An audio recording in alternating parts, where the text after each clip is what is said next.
look out. Surging up from the depths of the sea. Horrifying, mysterious creatures whose attack on people sends the whole countryside on an endless search. Unless something is done and done quickly. Is this the end of our civilization?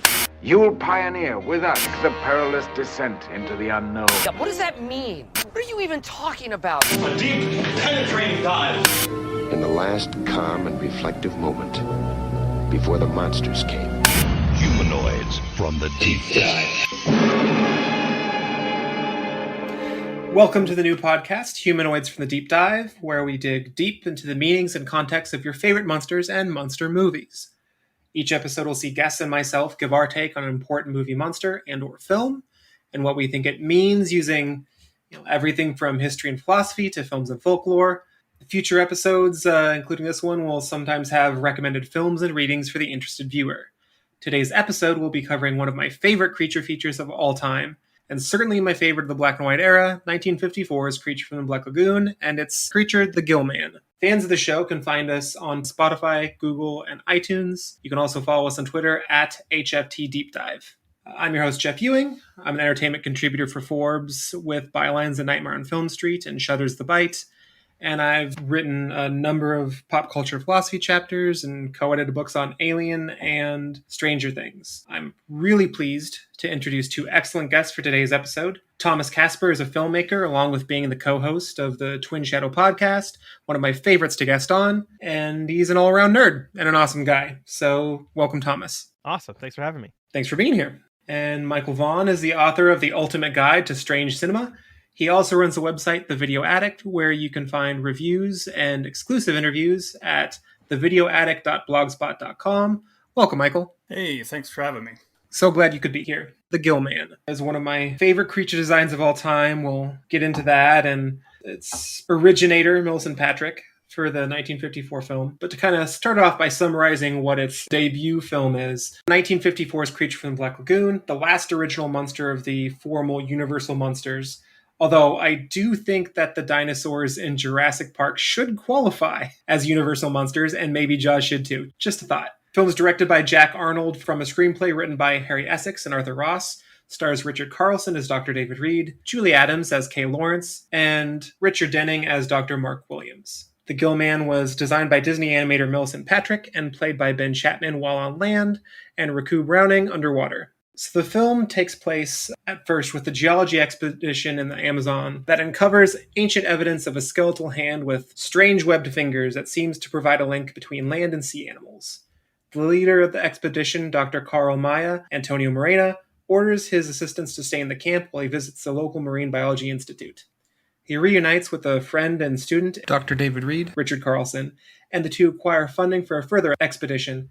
David and his research assistant and fiancée Kay Lawrence, an excellent Julia Adams, travel back to the Amazon to exhume and examine the remaining skeleton with the rest of the expedition. The expedition soon comes in contact with a living, amphibious humanoid creature of the same species, and it kills some of the assistants at the camp, to the later shock and horror of the arriving scientists. They proceed to search the area where the fossil is found, and as they proceed to investigate the Black Lagoon, they are stopped by the amphibious creature known to us as the Gill-Man, who becomes fascinated by Kay and who increasingly endangers the expedition. For both of you guys, we'll get more in depth into themes and stuff like that later, but what are your thoughts on this film generally? I would say in general, the first thing that stands out to me in this film is the amount of underwater shots. Mm-hmm. It's pretty impressive. I'm not entirely sure. Maybe you guys know more about this than I do, but how many movies had that kind of extensive underwater shooting before this movie? I feel like it's something that really stands out to me is the underwater shots are just wonderful. Well, actually, it's interesting. The cameras that they used were pretty state of the art at the time. And I guess before that, they would film underwater stuff, but they couldn't do it without being behind plexiglass or something. They had these new cameras that they could actually film all this stuff right as it was happening without the aid of anything else. And I mean, they really show it off in the movie. It's pretty incredible. It's also interesting too, because it was one of the earlier films in the 1950s, 3D movie wave. So it's shot in 3D. And that had an entirely different level of difficulty for the underwater shots. I think they could only do it for a relatively short period at a time. So the third movie, which was not filmed in 3D, I think, has some of their longest underwater shots because it was a little more permissible and effective to be able to do it with the standard 2D cameras. So it was a high level of difficulty. Oh yeah, I couldn't imagine. It just I just love the underwater shots. Also, I also like that it's kind of like the Jungle Cruise at Disneyland. Like the whole ride, just like them going down this river, like for most of the film, until they finally get to the Black Lagoon, which then they run into the creature. Also, one thing I want to mention is you see the creature, or at least his hand, very early in the movie. Like it's not like standard Universal where it's like we don't see the monster till like the third of the film. It's like boom, right there. The creature is right there. Gill-Man, it shows up a lot. I mean, they put a lot of work into that costume and outfit, so they got a lot of use out of it. Yeah, they showed off on land. They showed off on sea. They have two different people playing the Gill-Man. Yeah.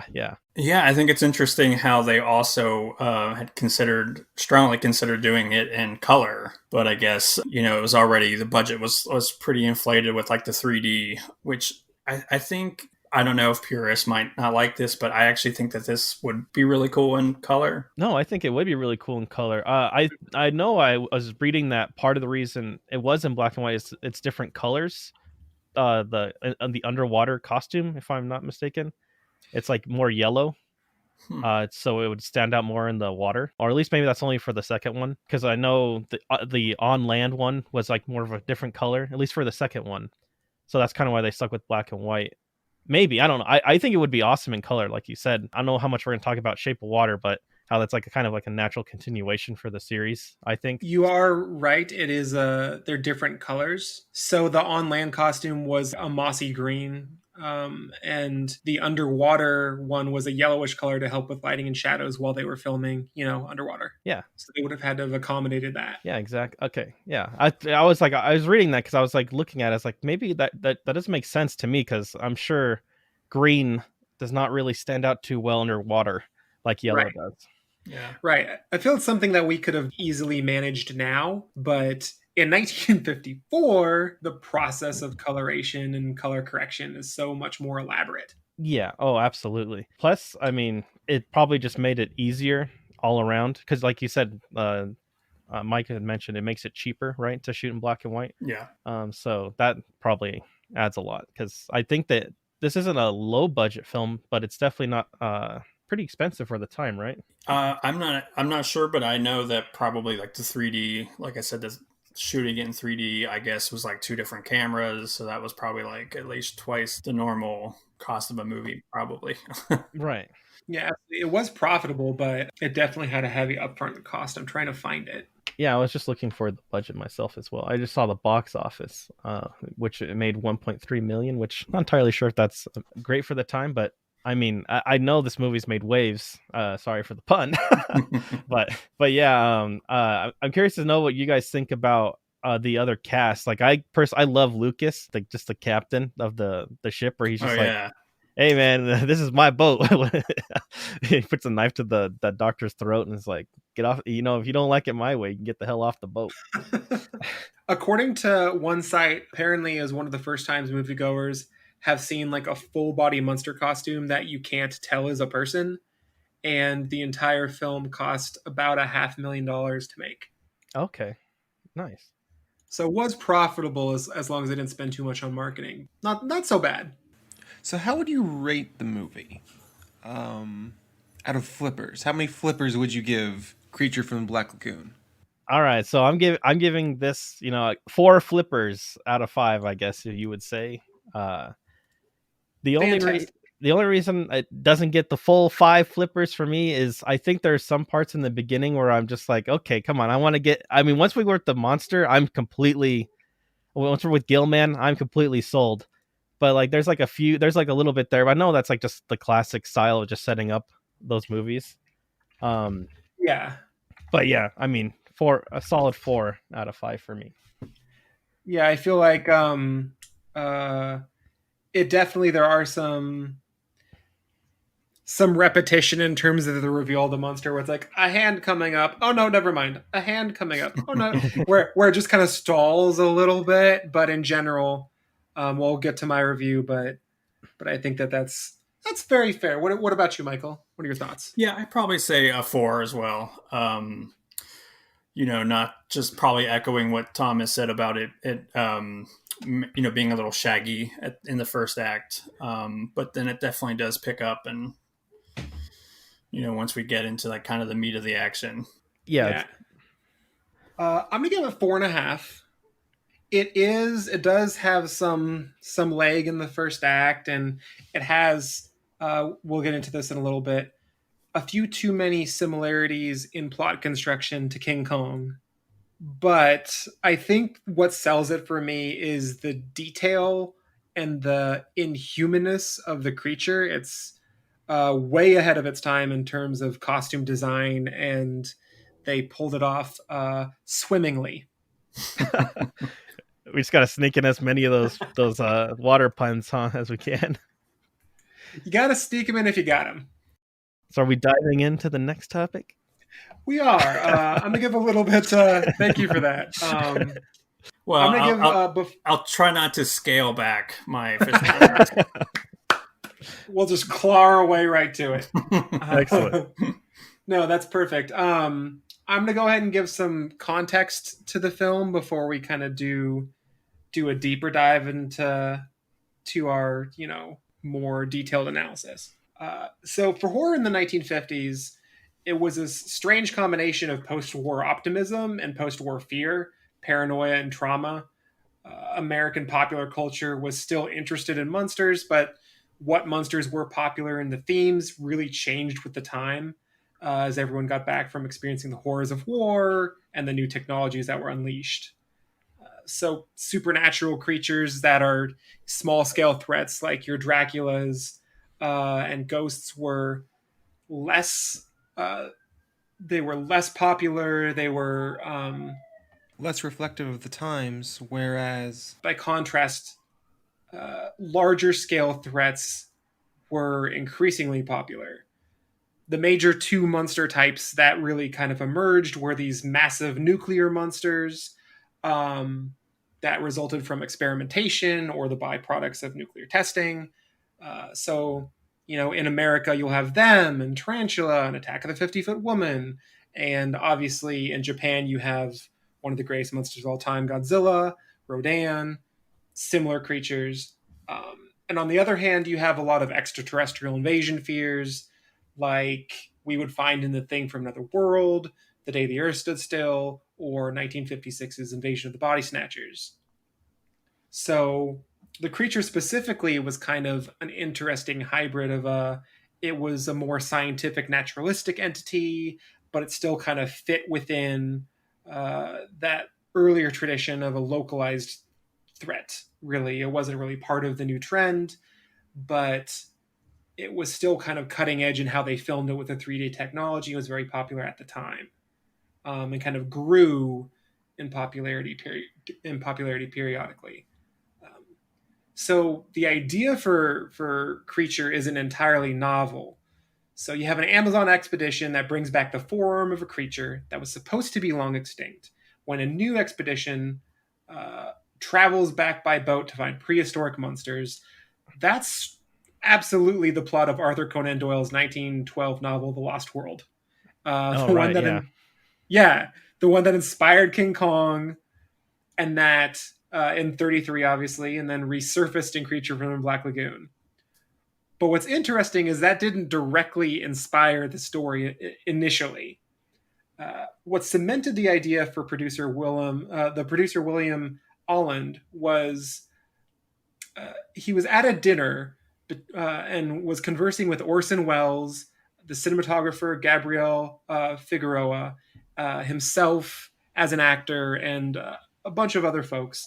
And Figueroa reportedly told a tale that he had overheard about a creature in the Amazon who is half man, half fish, that once a year comes up and claims a woman and leaves to return every year as a cycle. Years later, well after World War II, Holland was a pilot. So in 1952, he was thinking really hard about new titles for Universal International, and that story just kind of came to mind spontaneously. He wrote up the idea in this 3-page memo called The Sea Monster, which eventually became the story for the creature from the Black Lagoon, one that heavily, in his memo, borrowed from the plot of King Kong. Coincidentally, King Kong had been a very profitable re-release in 1952, so it's a little curious how he got that inspiration. And then the story was fleshed out by Maurice Zim and then sent to script. The Gill-Man creature design, I have to give a major shout out here. It was accomplished by Millicent Patrick, who was an artist working for Universal Studios' special effects shop. She was the first woman to design a monster for a major motion picture, and in my opinion, is one of the greatest monster designs of all time, even to this day. She was sent. This is a shady part. So the monster design was successful. It was iconic. She was sent by Universal on this press tour, this wide-ranging press tour for months to promote the film. And while she was away, the head of the makeup shop, Bud Westmore, was jealous of her increasing recognition and acclaim. And when she returned months later from the tour, he fired her, pulled her from all the projects she was working on, or attached to work on, and refused to hire her for future work.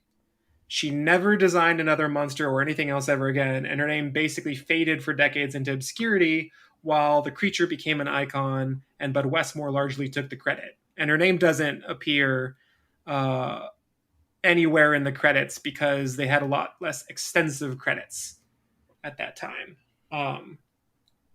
So a brief shout out to one book in particular, Mallory O'Mara's The Lady from the Black Lagoon, which it's a wonderful in-depth book on Millicent Patrick and her once lost legacy. It's one of my favorite designs of all time, and I'm very sad that we were robbed of what could have been a great career of who knows what else she would have come up with. But so that's the context behind the origins of the idea. She was actually the I was going to say she's also was the first female animator for Disney, which is pretty cool. Oh, yeah, absolutely. She was incredibly accomplished. Yeah, man. It's one thing you have to kind of keep in mind when you're watching these films is the time that they were made as well, right?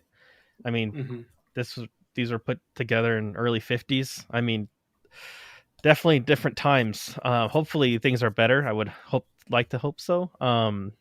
But yeah, that's it's just so depressing thinking about like they were just pretty much robbed her of her work. Luckily, we're out here now praising her. And that's great. Yeah. Yeah, absolutely. I mean, because I'm looking at photos right now of the detail on the layering of the gills and like the face and the fact that it's expressive but inhuman is so ahead of its time. Yeah, this is one of the most intricate monster costumes, I think, especially in the Universal lineup. Yeah. I mean, he's humanoid, but he's not human at all. I mean, other than the fact that he's, has 2 legs and 2 arms, but I mean, just the way that the suit operates, the gills move, how it breathes, everything. It's just it's just very unique. It's awesome. I love it. Yeah, I mean it's incredible. I mean, again, it's been a little while since I've seen it, and it's like it's still just. I mean, it blows me away. I mean, that's kind of like the only thing I can say is it's one of the few creature designs that really holds up like all these decades later. Yeah, Totally. Absolutely. And it's so interesting too, because even to look at it in HD, where it's face on to the camera, you can't tell there's a person in it. Absolutely. Yeah. I mean, he's and I think it's like multi layers of the suit. But like, especially like when he's up on the land walking around, or when he's on the boat, it's just like, dude, this thing is like a towering monstrosity. Like it looks great. Like it's fantastic. Mike, you mentioned earlier getting to meet some of the cast members from Creature. Can you talk a little bit about that? So it was such a fun weekend. I got to meet Ben and Rico and Julie all in the same weekend. And I believe this was like a really early Monster Mania con, like maybe 1 or 2. And really nice. Julie was just I mean, they were all really awesome. But Julie was just so kind to her fans. Really nice. Took. So I don't know. Do you guys do conventions? Sometimes. But I mean, obviously not this year, COVID. Yeah. But you know, like when you have actors that like they'll sign something, they'll throw it back, they'll like next, they'll cattle you through. Yeah. And I mean, she did not do that. She took her time. You know, fans had questions. I'm sure she answered the same question like 40,000 times, but you never would know it because she was so nice and amazing and friendly. Betsy Palmer was the same way. She was she treated every single person like her oldest best friend. Oh, that's so awesome. You know, I mean, that's a whole other tangent. But anyways, like Ben Chapman was really nice. You know, I met I met Ben and Rico twice. I think I met Julie only once, but really nice. You know, Ben had a lot of great memories. Again, he treated every fan with the utmost respect. And you know, again, everybody probably asked him the same question 5,000 times, but you never would like wearing the suit. Yeah, exactly. But you know, what's it like swimming in the suit? But yeah, I mean, and they were all like fantastic to meet. You know, it's really sad about Jolie passing and Ben. Yeah. They were again incredibly kind. I met Rico again last year at Monster Bash. And yeah, again, just so nice. I have a really cool, like 11 by 17 repo poster that they all three of them signed. And a side, really cool. Yeah, and I have one of the sideshow figures of the Gill-Man that Ben and Rico signed. I always wish I could have. I wish I would have had Julie sign it too, but I feel like they were the two Gill-Man, so they, you know. It's appropriate, you know, like I mean, there's honestly like both the actors who played the Gill-Man and Julie Adams are clearly the stars of that movie. I mean, there's a reason why if you look at any publicity photos from the film at any point for any outlet, it's just the creature and Julie Adams. That's it. Like, well, yeah, I mean, they're the central characters and they're what's important in the film, right? Yes. Also, before we get off on this, I would feel remiss if I didn't bring up kind of how scary the creature from the Black Lagoon is if you're afraid of being underwater. Oh yeah. There's a lot of times where I was like, "Oh, this is unsettling." Like it's very uncomfortable to be underwater like that, where you can see and you don't really know what's around, and the photography that they used. Yeah, it's also kind of scary. So I'm so glad that you mentioned that because I am more unnerved by like aquatic horror than by most things, because I feel like even in space versus like a xenomorph, it's scary, it'll probably kill me, but at least in my brain I feel like I have a reasonable shot of damaging it, figuring a way out, something like that. But if I'm underwater, anything there, I'm super screwed. Like, yeah, because they can all move vastly better than I can, you know, and breathe. Helpful. Like, yeah, that's why I loved underwater so much as well. It's because like that stuff just terrifies me, because like not being able to know what's 5 feet in front of your face is terrifying. Yeah, it was so weirdly claustrophobic. Yeah, and sometimes I felt that while watching Creature from the Black Lagoon when they're underwater and it's like just following them. It's like, is it the creature following them? Like, wow, this is actually a little scary. Holy crap, I love it. Like I did not remember ever being afraid by this movie, and I've seen it dozens of times. Mm-hmm. But this time I was like really like paying attention and watching, and I was like, this is just really well done. I love it. Yeah, I mean, like that opening, like the creature, you know, attacking the tent. I mean, I forgot kind of how intense that was. I mean, if I was trying to think of like an audience in the 50s, you know, before like any of like the gore and really intense stuff. I mean, that is such a great scene. I mean, I still feel like if you haven't been exposed to a lot of horror, that could still actually be a pretty effective scene for somebody. Yeah, and like, I totally agree. And it's filmed with such like realistic vibrancy for 1954. It like in HD, it very much holds up. Oh, it looks way better than when I remember ever watching it as a kid, like on the old VHS tapes that we had. But yeah, it looks like because I rented it off Amazon, and it was like, damn, this looks great. This looks so good. Yeah, I found myself, I wanted to watch the 3D version for the first time for this, but I don't have that kind of TV, and I was so angry at my television for not being able to do that for me. Yeah, I don't have a TV that is 3D either. I would be interesting to watch in 3D. Yeah, I just want to because my lady and I went to this a museum exhibit on like 3D technology, and we went from like the early Nickelodeon ones that they did all to like the 50s 3D glasses ones, and we saw some clips from like Creature in 3D, and it was really fun. So I definitely want to try and find some way to watch it. Yeah, that'd be awesome. I would love to see it in theaters in 3D. That would be awesome. I remember at this Monster Mania Con that they would do like screenings, and they did screen I think maybe Revenge of the Creature, and that was actually kind of cool to see with an audience, for sure. Oh, yeah, audiences add so much. Like that's why I really hope theaters never really go anywhere. Like it's because just seeing a movie with an audience, especially just random strangers, like sometimes it can be horrible. Like you can have bad experiences, but sure. I mean, just that energy that you feel in the room, especially like when you watch a good scary movie or something like that, just adds so much. Yeah, I really miss theaters. I was kind of lucky because my last I saw before COVID ruined everything for everyone for a whole year. I did get to see Universal's Invisible Man in theaters during its theatrical run. Oh, nice. And I had a very good audience. They were, tense, and they laughed at the right moments, and they were scared at the right moments.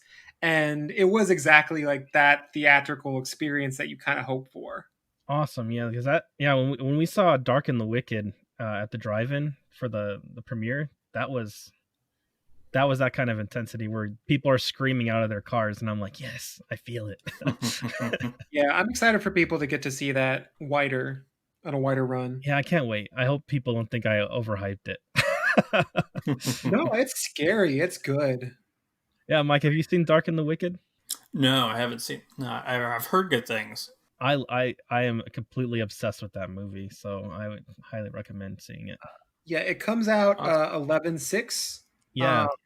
And I think it's also, is it simultaneously heading to Shudder? I think so. Probably, yeah. I think that's what they were saying. So. Yeah. Yeah, because there's not really releases. It's really strange what's going on right now. I don't know. Duct taping ideas together. Yeah, it's really weird. COVID. But you gotta do what you gotta do. Kind of moving into the sort of deep dive portion, I wanted to kind of ask you both, what are your thoughts just generally about the creature of the film, if there's anything that really comes to mind, and specifically about themes that pertain to the film and the creature that sort of strike you? Well, for me personally, the theme that I like is it almost feels like it's very anti-type for the time it was made, where this is just like, yo, leave nature alone. Mm-hmm. Very much like science versus nature, Westernism, like colonialism, all these things coming in. It's just like, look, you can't just go into some uncharted territory and just start ripping apart the land and taking whatever you want, because there might be a Gill-Man there to kill you. And he might have all the right to do so, which I think is kind of interesting. Also, what I really like, at least themes about the film, is that it's really a female-led centric film. It's really all about Kay. Everyone in the movie is kind of wants Kay. Even to a point where it's kind of creepy. Like, she's the only girl on this boat. Every man is there just like staring at her constantly, and it's like, okay, it's they're very much going for that the object of affection here, right? Is like almost too much, because it's like she's always front and center. Yeah. But it really plays off well when the creature starts to become attracted to her as well, and you're like, okay, there is maybe a little more human to this monster than meets the eye. Absolutely. I think it's really interesting on that note because the film plays her, she's not just a vapid sex object, it plays her as a respectable scientist, but to these men that have positions over her, which is really, in a way, ahead of its time, they do fight over her as a object of affection almost exclusively. And so it does treat her both as more than that, and then also that is a function for her character in the film. Yes, absolutely. And I think it's great. It has some aspects where it's really good because it pushes that theme where it's like, okay, she can stand on her own 2 feet, but it doesn't matter because everyone's trampling over themselves to try to get to her.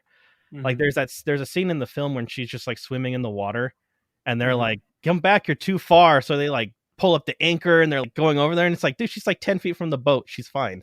Yeah. Right. I mean, they didn't know that the creature was really out there yet. And then that's kind of when the creature sees her for the first time too. And then you get a lot of scenes where the creature's admiring her. Yeah. And he's like kind of gentle with her too. I mean, I don't know if that was intentional or if that was just how it was shot, but where he's kind of like playing with her feet a little bit. And it's like, okay, I can definitely see how you get to the shape of water from here for the Gill-Man. Because the Gill-Man's thirsty. I mean, even that one of their first scenes together is an underwater scene where I think he does reach out for her at the very end of that scene, but it starts with him mimicking her swimming movements. Yeah. Mirroring them, which is not aggressive at all. Yeah, exactly. He's like very curious, and it's played very much against type of what a monster should be doing, right? It's like the monster sees the girl and it's like he's gonna go get her. But I mean, he's just like swimming along with her, and it's like, okay, this is different. It's interesting.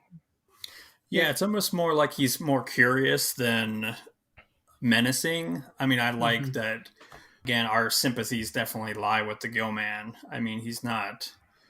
Anytime he kind of is aggressive is because he's, people are in his backyard, Yeah, exactly. It's like if someone just showed up at your house and started digging through your fossils of your probably loved ones. I don't know if what do you guys think about that opening scene?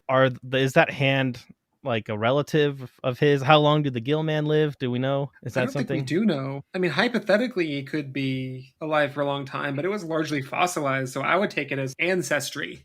Yeah. Yeah, it's kind of like they're coming in just like digging out your ancestors. It's not cool, man. Yeah, literally, like they're grave robbing. Yeah, really. Because what I like too is like there is intelligence in the Gill-Man.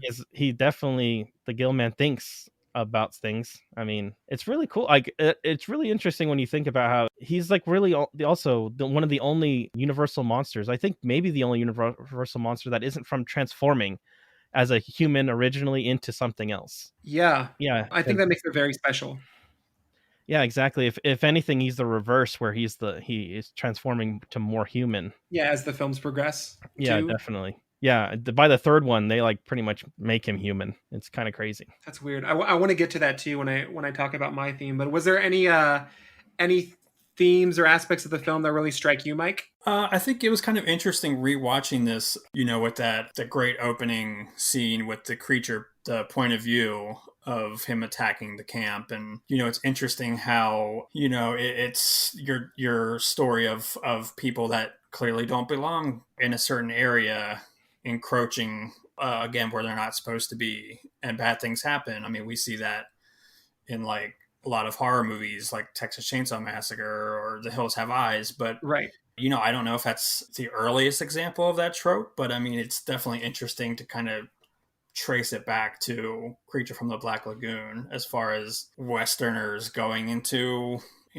clearly places they're not supposed to be and suffering consequences. Yeah, absolutely. Because I mean, they start off with, they find these remnants of a new species as they understand it. And then They go off and they do the scientist thing, and they try and get funding to get a bigger expedition to dig for what might unintentionally be a burial ground. We don't know if they mourned. We don't know anything about them. Neither do they. So they're trying to get funds to interrogate and violate and claim further. And then they get their comeuppance for that sort of act of aggression against the creature, even if they don't know there's anything to be aggressive against. They find out. Yeah, absolutely. Ambition in this sense is almost dangerous for the characters, because I feel like every character, it's like, no, we need to find the Gill-Man and capture him alive, right? It's like they all meet horrible fates. Mm-hmm. And then some people just get, they're in the way. Sadly, there's just a few dudes that are just in the way. It's interesting too, because largely the Gill-Man seems to operate mostly in self-defense, at least in the first film, because even the initial death of the two assistants, it's sad, but they fire the first shot. The Gill-Man investigates the tent, and right away they throw a firebomb or it's like a lantern. Yeah, like a lantern at him, and then he kills them both. That's true too. Yeah, I guess he was acting a bit in self-defense, because that's always was like my hang up, was like the creature just goes and kills the research assistants in the tent. But I guess he could have been just like checking them out, too, and they just attacked him. Yeah, because we don't really know what the motives would have been without the intervention of him being attacked. But he does have a penchant in the film for intelligently observing. Like, he observes Kay and the exhibition long before they notice him. Yeah, well, he also sets a trap for them, or at least creates a dam to get trapping them in to the lagoon, which kind of creates this one location horror film, which is pretty awesome. Like, they're like pretty much struggling to free themselves from this tree that's been pulled down by the monster, who his strength is kind of all over the place. Like, I feel like he could pick up the boat at some points. Like, he just flipped the whole boat, and then sometimes he can't, because he pulled that tree down, and that tree could barely get lifted up the arm of the boat. So it's like, how strong is the Gill-Man? That's a good question. Because in the third movie, he literally pushes over a block, like a concrete block that's attached to a gate. He literally just cuts it in half with his hand. Yeah. Like, it's crazy. So I'm like, yeah, he's strong. He's got like Superman strength. He's been lifting, man. Like, once he lost his love, he's like, well, no, but if I got swole, this would not have happened. That's true. One of the themes that I thought was really powerful in it is, so implicit in many monster films is this notion that the bigger picture threat is that human dominance over our world would be at threat because of this thing. So, like, in the West, there's been this long Western approach to nature where it's like human beings are the top of the pyramid, and we have to sometimes violently do anything to stay top of the pyramid, and things that would take our place are massive threats, be it zombies, vampires. There's a whole lot of films where it's plant life is even considered a threat, like Day of the Triffids and The Happening, and Thing from Another World is a plant-based alien. And then all of those extraterrestrial threats are mega. Don't forget Little Shop of Horrors. Absolutely not. Audrey. Audrey too has my heart. She takes over the world, I believe, in one of the endings, right? One of the alternate endings. And then sings wonderful songs for everyone. And then you have all these, like the Godzilla films, especially the recent ones, are incredibly explicit about, no, Godzilla is the head of the planet, and we're nice little pets that should really just thank him for not destroying things. And so there's this theme that so many different types of monsters threaten our place in the natural order of things. And I love that this film kind of posits that.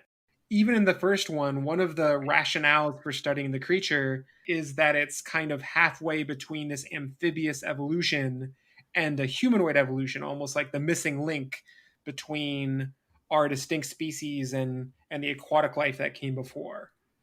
And so they want to intervene, and they find and discover and they study, or they want to, so that they can improve our species' capacity to survive on other worlds and to to improve ourselves because it's kind of implied that in some ways it's an improvement over us. Yeah, it's really interesting that they keep wanting to use the Gill-Man to go to space, because it's like he doesn't not breathe at all.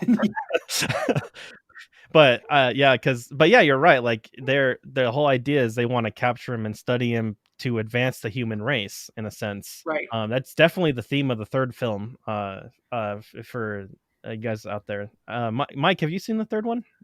Yeah, I've seen it. I was just thinking that it's been probably even a longer time since I've seen the sequels. Yeah, because in the third film they capture him and they set him on fire, which burns away all of the scales, and they're like, "Oh, there's human flesh under here," and it's like, "Oh, there's human flesh under the Gill-Man's scales." It's like very much so like what Jeff was saying, where it's like he is like the missing link, the evolutionary step between us leaving the water, in a sense. Yeah, and don't they establish that he has, I mean, obviously he has gills, he's the Gill-Man, but don't they establish that he has lungs? Yeah, in the third film he has lungs. They give him a tracheotomy to get him to start breathing using his lungs. Because it's like those sandfish or whatever that can breathe. They can switch. They can alternate between gills or lungs. So he has dual capacity breathing there. And that's what they want to use for space for some strange reason. I don't know.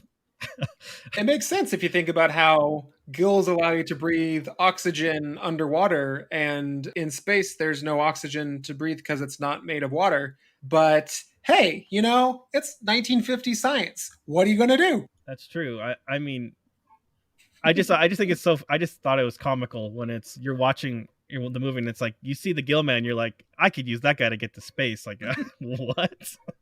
Like, I know it's a suit. And it's a great suit, but it's not a space suit. No, so yeah, I think that's so interesting too, because it definitely highlights this notion that because he's shown making, as you mentioned, making traps, he's shown exhibiting empathy and a sense of right and wrong, especially in the third one.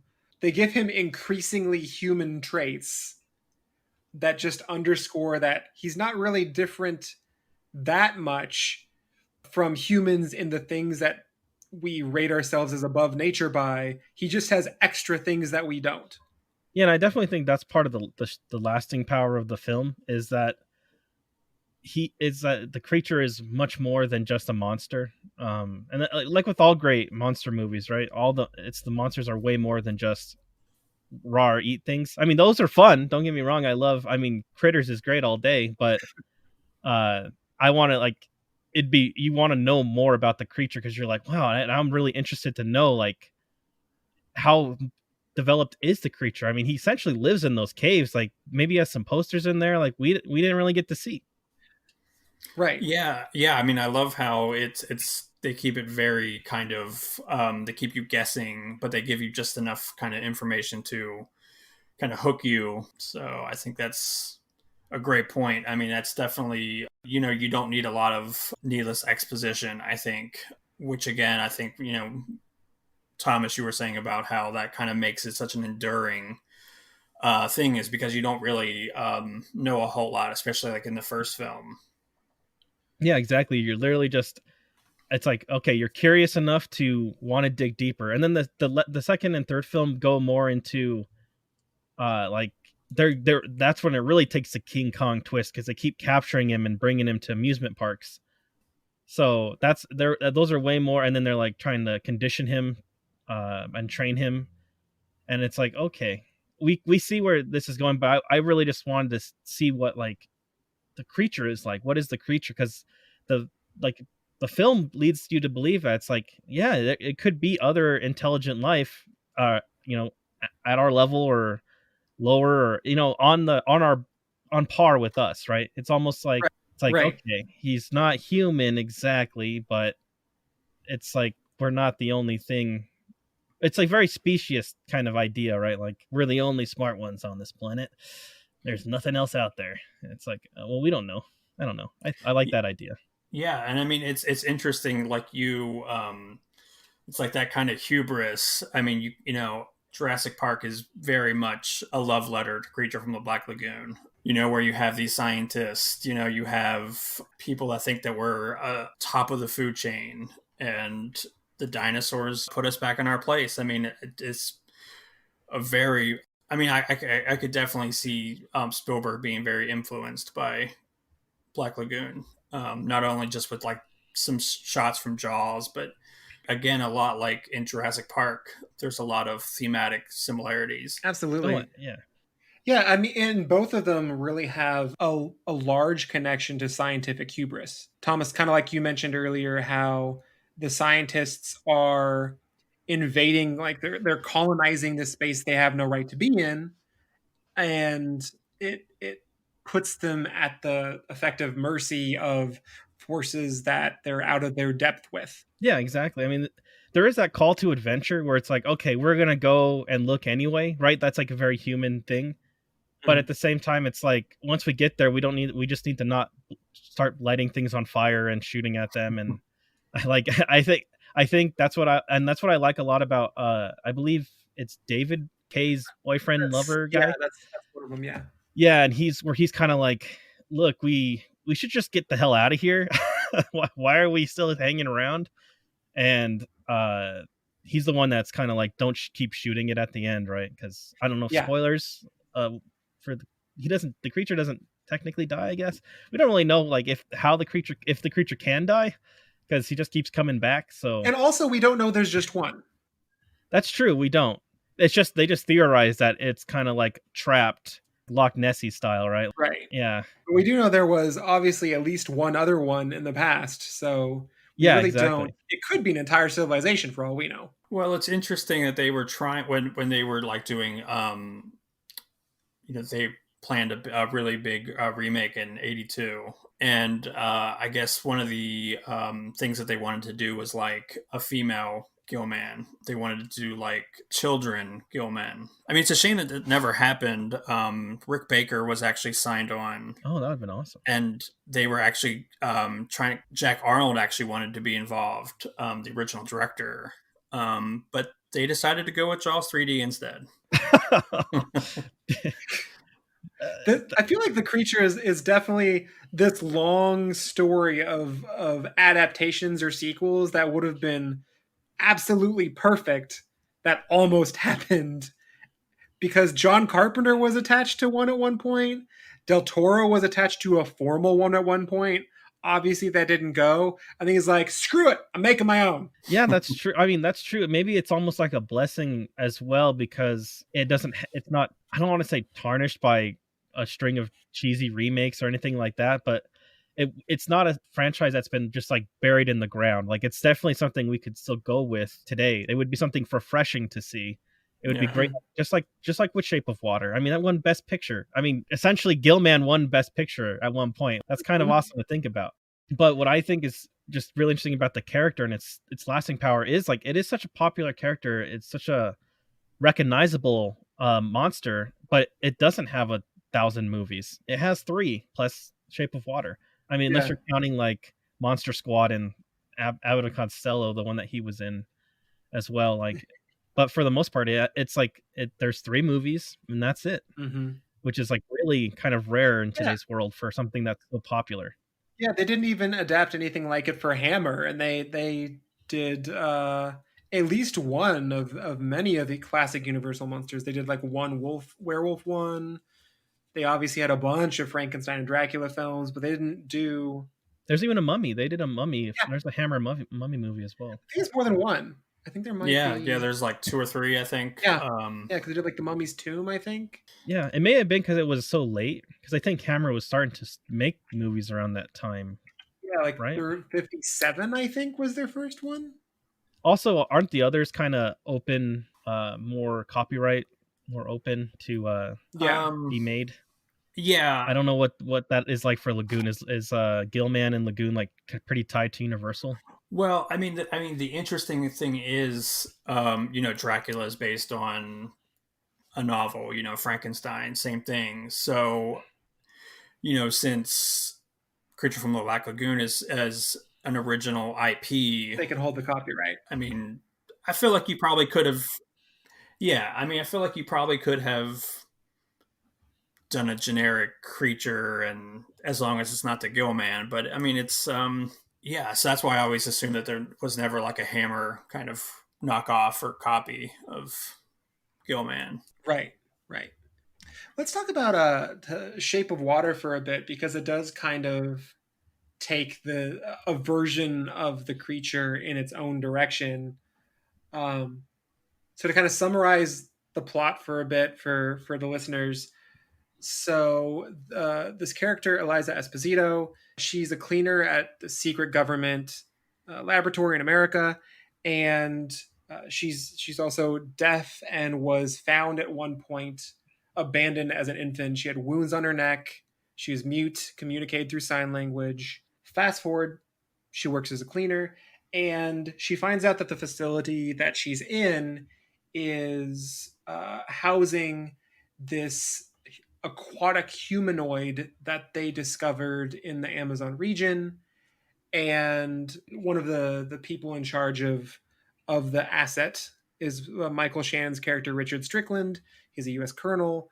She eventually has progressive interactions with the aquatic humanoid, and they fall for each other, and it sort of builds to I won't spoil the ending, but it results in her attempting to help the creature escape, and they have this sort of romantic love story aspect, and it definitely builds off of the original Creature from Black Lagoon. Del Toro, when he was in talks to remake the film or do a formal creature film, he wanted to do it more from the creature's perspective and to sort of proceed as though his relationship with Kay had succeeded. And so that was effectively what he did with Shape of Water.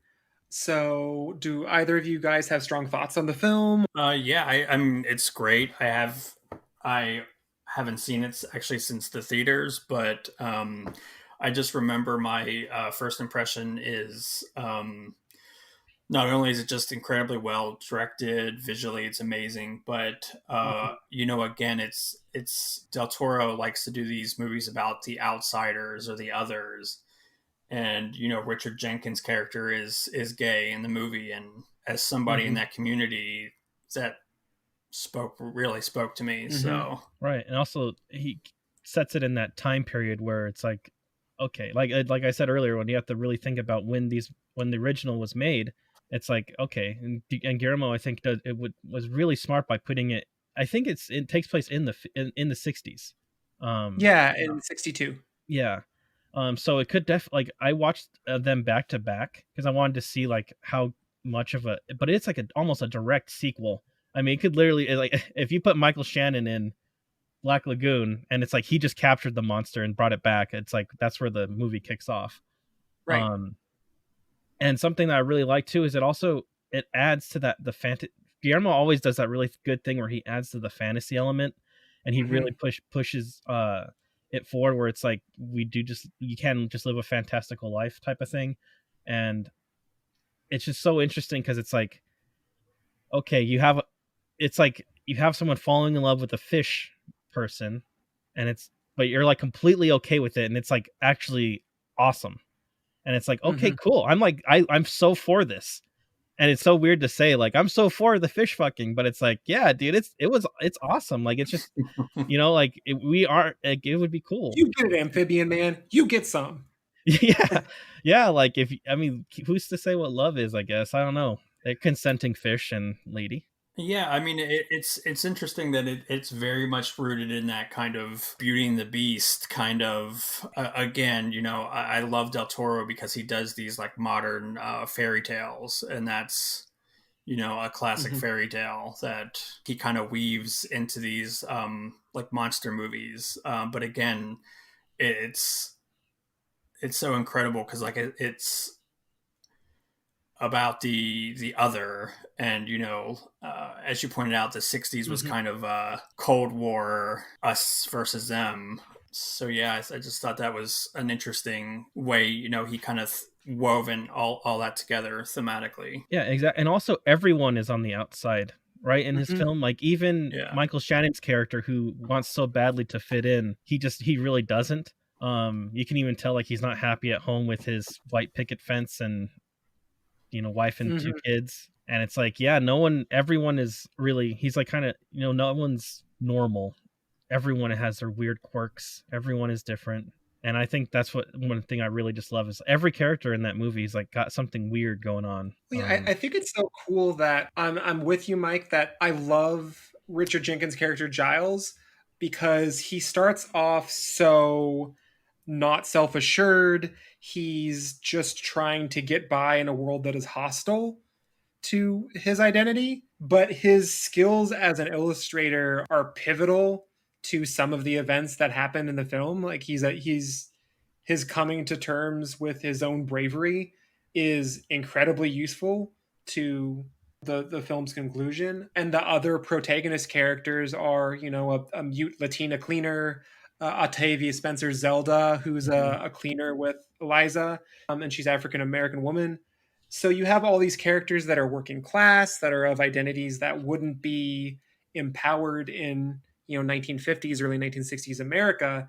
They wouldn't be the heroes of a film in those time periods, but they're the protagonists in this film. And the very fact that they're taken for granted and they're not really thought of as protagonists is what allows them to do the heroic things that they do. Yeah, one of the ongoing jokes throughout the film is like there was like a hit squad that came in and stole the Gill-Man, right?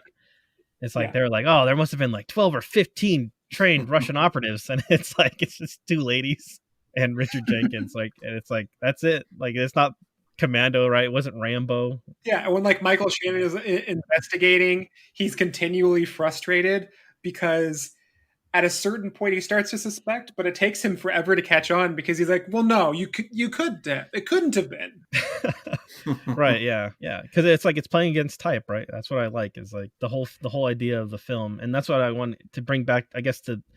Are we just going to call him the Gill-Man in Shape of Water as well? He might as well be like, not the formal name, but yeah. But I was like looking at the costume for Shape of Water, and I'm like, this is almost too close to be a tribute. Like it feels very remarkably similar. It's like if you took the designs that we had for creating creatures back then, or today to back then, he would probably look very similar in a sense. The eyes, I think, are just way more expressive because technology and things are much better with the way that worked. And Del Toro just kind of softly added some light CGI just to kind of add some vibrancy to the edges of the costume, basically. Yeah, and I just really love that he didn't take the character and just completely change it.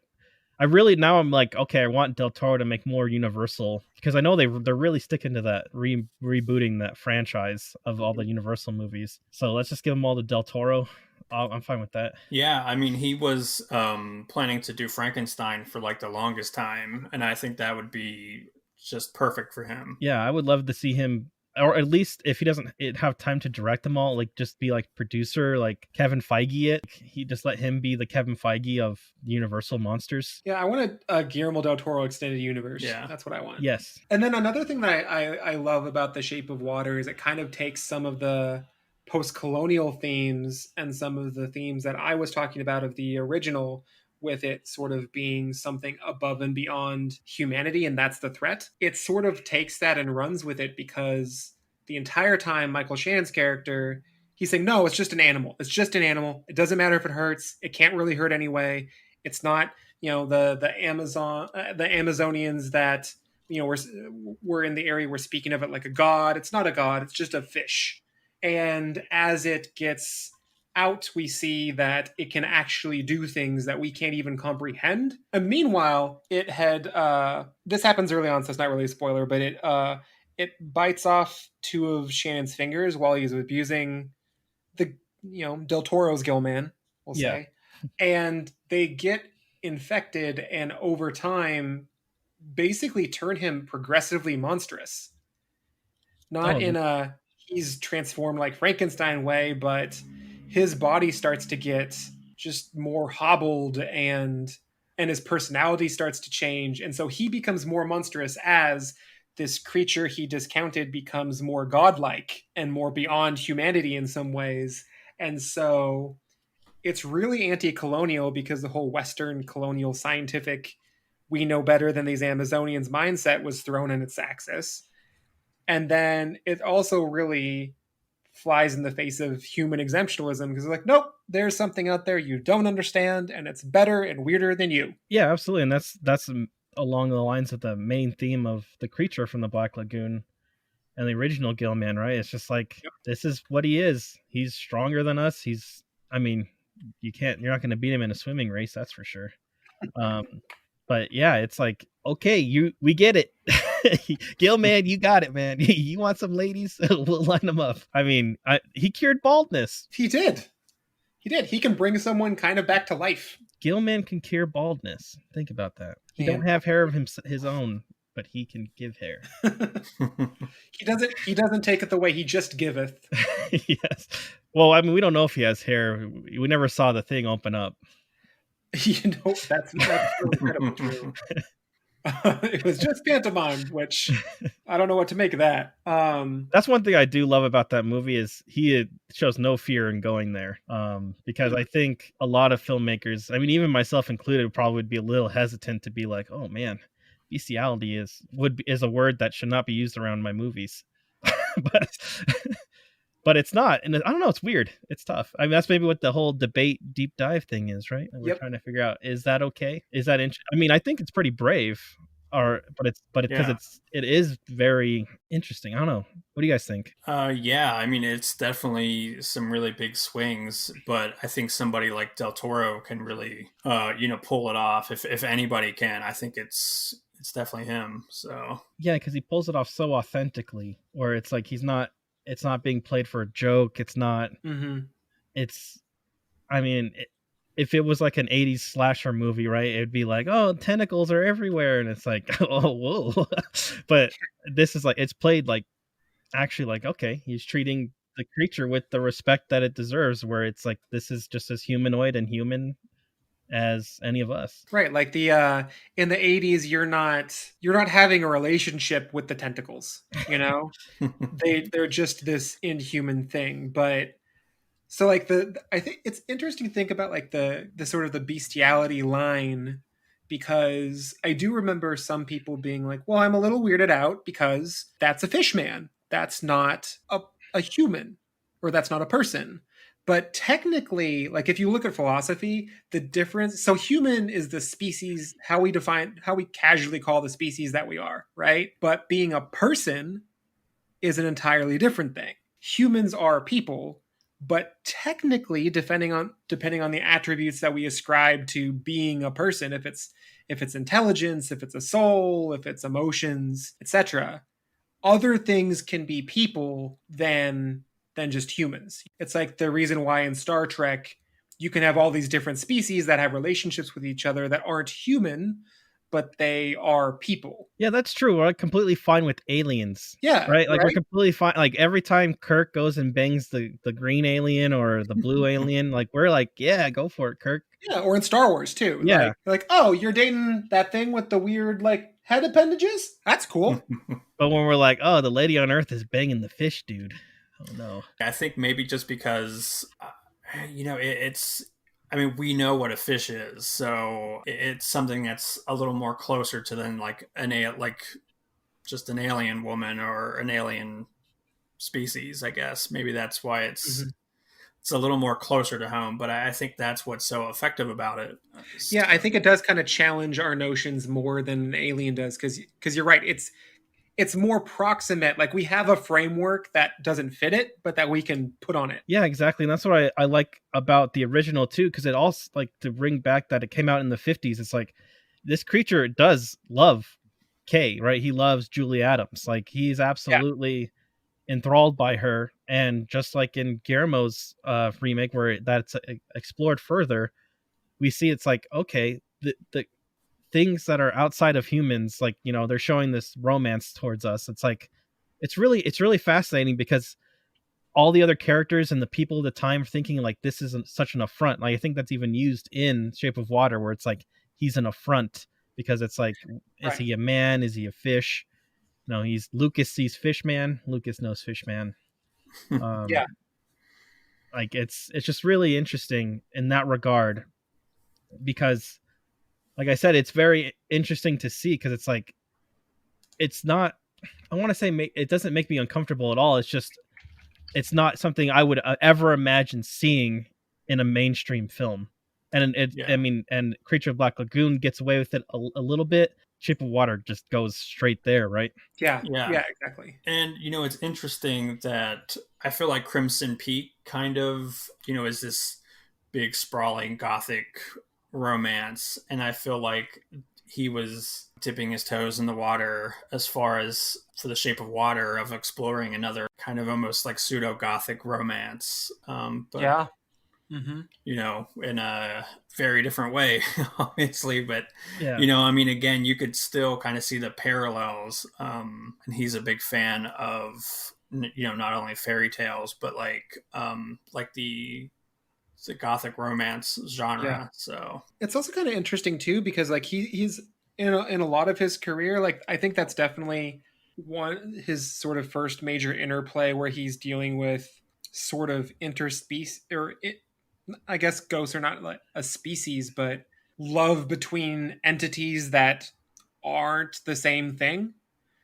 But then in a more familial love way, dealing with that sort of dynamic was central to his very first film, Kronos, where it was like the love of a grandfather to his granddaughter.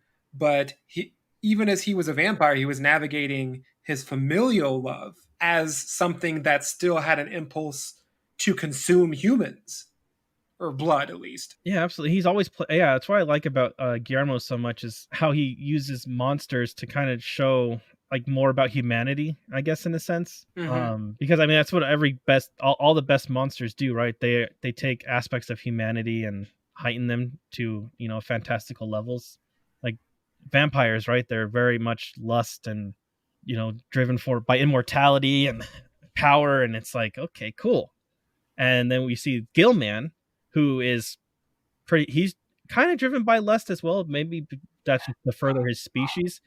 But I think Gill-Man's mainly just driven by our own fears of people just stepping in our own backyards and, just on all of that. And that's what I think is really cool about at least all the Universal monsters and just monsters in general. Like all the best well-crafted monsters have that bit of humanity in them that's hyped up to a level where we're like, okay, we can accept it more now because, it's not human that's doing it. It's a monster that's doing it. Yeah, like I think Frankenstein is another good, much earlier example from Universal where absolutely, he's so empathetic and alone in the world as like as the only thing of its kind, and wants a mate and didn't ask to be created. And it's so tragic to me, that scene with him and the little girl, because he's just playing with her, but then he ends her life because he doesn't know himself, and it's not out of malice, and he mourns. Yeah, exactly. And Frankenstein's even just a great one, even just from the book itself, like the journey and the lengths that the creature goes to just like let the Dr. Frankenstein know like what he did. It's just pretty. It's just awesome. That's not explored as much in the movie. Yeah. I don't know. I love monster movies, man. I'm just glad that we're doing this. It's pretty great. I could talk about this stuff all day. Yeah, I mean, it's interesting, Thomas, what you were saying though about the Frankenstein monster always having a lot of humanity. I mean, I love how they Whale explores that a lot more in the sequel, which I think is probably hands down I think one of the best sequels ever of any genre. Yes, absolutely. I mean, without a doubt. It's just so awesome because you can get away with hitting hard issues because you have that veil of, it's not a human, right? It's a monster. It's this thing. And I mean, even going, like, I know Jeff loves John Carpenter, just going to the thing, right? It's like, what's so bad about being the thing, man? Like, fair enough. Yeah, it could be paradise, man. It could be like the thing takes you over and you're still you, but you're just in ecstasy and in community your whole existence. I don't know. Yeah, and are you even? I mean, you had to do an episode on the thing. I want to come back for that. I definitely, absolutely will. I just almost derailed everything talking about the thing, but I know we should try to stick on Gill-Man because I was like, and now I'm like, okay, I always wanted to have a discussion on the thing about, because that's always what I always thought about was like it's a perfect copy of you. It's you, but you get like special powers, and here's the weirder thing explode too, your head. because they established that sort of in their understanding in the film, any atom, any portion of the thing is the thing. So, like, are you a community that's just like jiving together in this one form? Are you your own individual consciousness? The interesting thing about the thing is that the characters wonder themselves if they're it, and would they know? Yeah, exactly. They don't know if they're the thing or not, which is so awesome. Slither kind of takes that a step further. Oh, I love where everybody kind of acts as like the hive, which I think is such a really cool concept. Absolutely. I love that movie. Yeah, Slither is so good. James Gunn, man, Nathan Fillion. Come on, that's it was really underappreciated, I feel like, in its time as well. But we've had a big rebirth of monster movies, and I feel like a lot of people are coming back to it as just a really pivotal modern horror comedy. What's kind of cool is I actually have some screen use props from Slither. What? That I bought from the studio. Yeah, the radar gun at the beginning. Do you guys recall? Ooh, yeah. I own that. And one of the horse mantle things that they use to like break down the door. I have one of those. And then I have the sheriff's card. Oh, awesome. So what was really cool was it's I think the radar gun's an actual radar gun, but it's, called the Usna 3000, I think. And, of course, that's Brian Usna. And, like, I've been corresponding with Brian for a little while. And I said, man, I sent him in his email, sent him a picture. And I was like, did you know about this? James Gunn kind of gave you this awesome homage. And he didn't. And he was kind of actually like his mind was blown that I sent him this picture of the prop with that's named after him. So I thought that's so cool. And he didn't even know.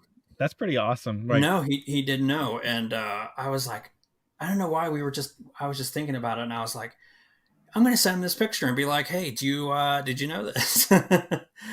And what was kind of weird was the one prop that I bought.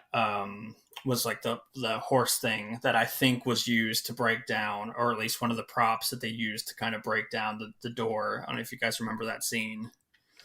And it came, yeah. So so the prop came broken, and so this tells you how long ago this was. I was actually able to email James Gunn and be like, hey, I bought this prop, but it was like broken. Do you know if like this was the one that was used in the door effect, because like there's some like white paint on the prop, which kind of led me to think maybe it got broken during that thing, but he didn't know. But I mean, again, just it kind of blows my mind that back then I was just able to email James Gunn and he replied. Yeah, I mean, that's what it's kind of a love-hate relationship with social media, where it's like there's so many people you could just reach out to and talk to, but it's also there's so many people that want to reach out and talk to some people. I don't have the problem myself personally, but I know I've just cold called some people and just been like, hey, like, you want to just jump on our show? And like that's how I got Lucky McKee to come on our podcast. And nice. That was a really fun time talking to him. And I mean, that's really cool. I would, I'd love to just be like, hey, James Gunn, like I have your prop. Well, so I think the moral of the story is, 1, Guillermo del Toro should come on my show. Yeah. 2, James Gunn should come on my show. And 3, and you might be able to help me with this, Brian Usna should definitely come on the show. Yes. Oh, yeah, I mean, I can definitely email him. I was trying to do like a live watch of Society with like a AMA with him. Mm-hmm.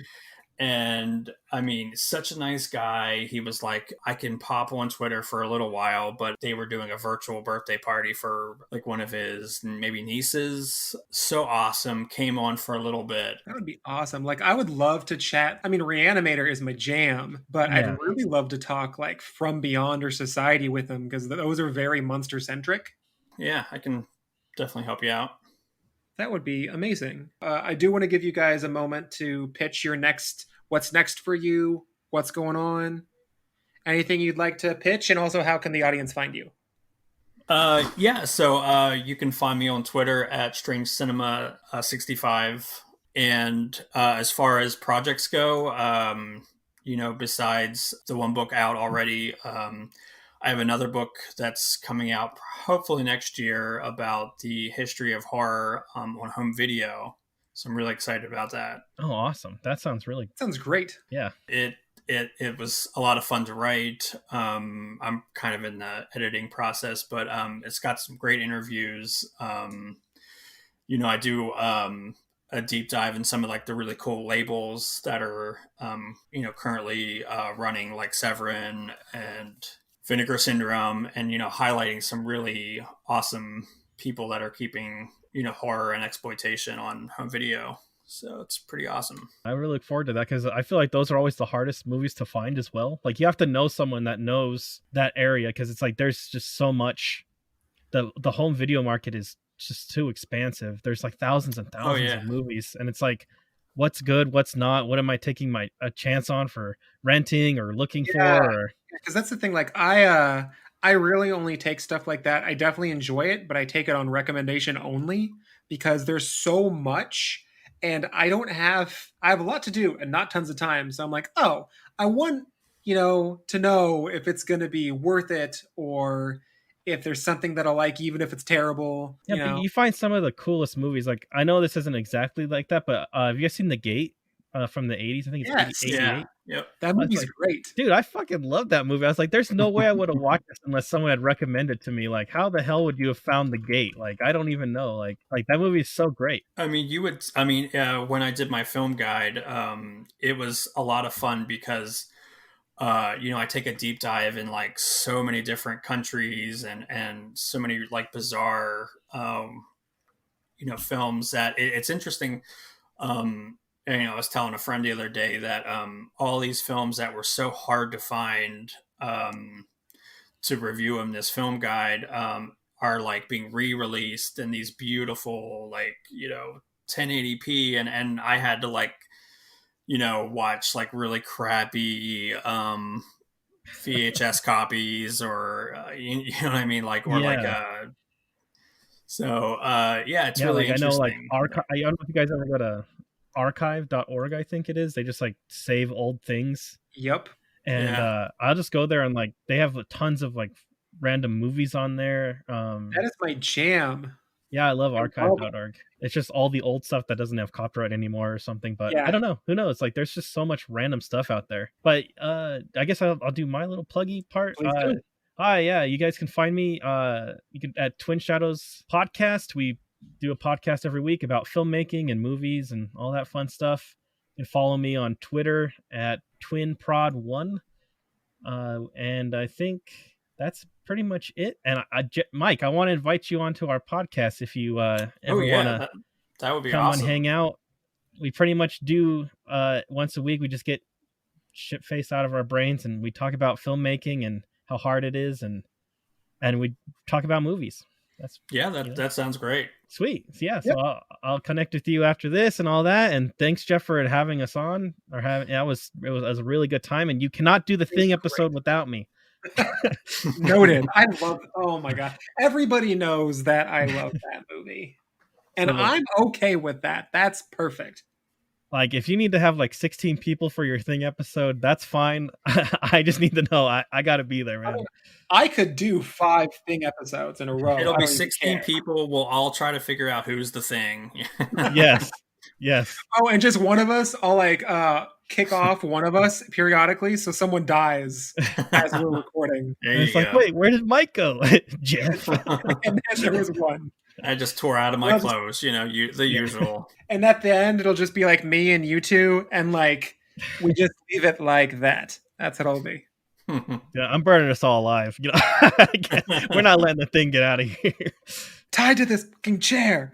But honestly, I don't think it'd be that bad to be the Thing.